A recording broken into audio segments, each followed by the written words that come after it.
اللہ تعالیٰ نے ارشاد فرمایا ادعونی استجب لکم، تم مجھ سے دعا کرو میں تمہاری دعا قبول کروں گا۔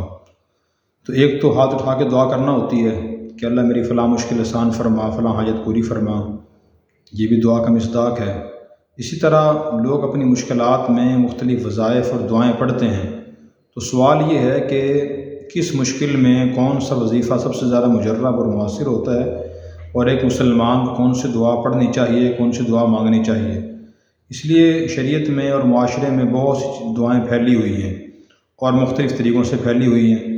سب سے بہترین دعائیں مشکل اوقات میں پڑھنے کے لیے وہ ہوتی ہیں جو قرآن کریم میں اللہ تبارک و تعالیٰ نے خود بیان فرمائی ہیں۔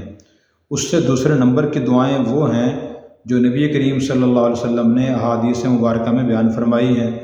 ان سے زیادہ مؤثر اور مجرب کوئی دعائیں نہیں ہیں۔ شریعت میں بھی سب سے اونچا مقام اللہ کا ہے اور اس کے بعد نبی کریم صلی اللہ علیہ وسلم کا مقام ہے۔ قرآن کریم میں تقریباً تمام مقاصد کے لیے انبیاء علیہ السلام کی مانگی ہوئی دعائیں موجود ہیں۔ اگر کسی شخص سے گناہ ہو جائے، غلطی ہو جائے، بھول چوک ہو جائے، اور تو وہ حضرت آدم علیہ السلام کی دعا مانگے، ربنا ظلمنا انفسنا وان لم تغفر لنا وترحمنا لنکونن من الخاسرین۔ یہ نام سپارے کی سورہ اعراف کے رکوع نمبر 2 کی دعا ہے۔ یہ دعا پڑھنی چاہیے، بہت مجرب ہے۔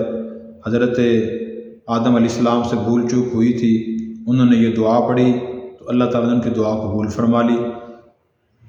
اسی طرح اگر کوئی شخص اولاد سے محروم ہے تو وہ علاج بھی کرائے اور اس کے ساتھ ساتھ حضرت زکریا علیہ السلام کی دعا مانگے، رب لا تذرنی فردا وانت خیر الوارثین۔ اسی طرح حضرت ابراہیم علیہ السلام کی اولاد کے لیے مانگی ہوئی دعا موجود ہے۔ انہوں نے دعا کی تھی رب هب لی من الصالحین، میرے رب مجھے نیک بیٹا عطا فرما۔ تو اللہ نے فرمایا بشرناہ بغلام حلیم، ہم نے ان کو ایک بردبار علم والے بیٹے کی بشارت دی۔ اسی طرح حضرت یونس علیہ السلام کی دعا ہے، جو مچھلی کے پیٹ میں گئے تو انہوں نے دعا کی لا الہ الا انت سبحانک انی کنت من الظالمین، اے اللہ آپ تمام گناہوں سے اور عیبوں سے پاک ہیں، میں ہی ظالم تھا۔ اللہ نے فرمایا فاستجبنا لہ ونجیناہ من الغم وکذالک ننجی المؤمنین، ہم نے ان کی دعا قبول کر لی اور انہیں غم سے نجات عطا فرما دی۔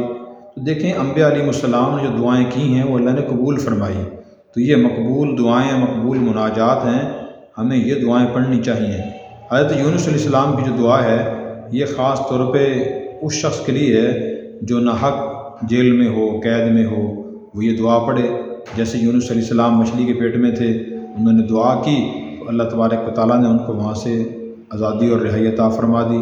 اسی طرح اور دوسرے مقاصد کے لیے بھی آیت کریمہ بڑی مجرب ہے، تو ہمیں قرآن کریم اور احادیث کی دعاؤں کی طرف آنا چاہیے اور ان کو زیادہ پڑھنا چاہیے تاکہ ہمیں مطلوبہ اپنے مقاصد میں کامیابی حاصل ہو سکے۔ اللہ تعالیٰ ہمیں دعا کرنے کی توفیق عطا فرمائے۔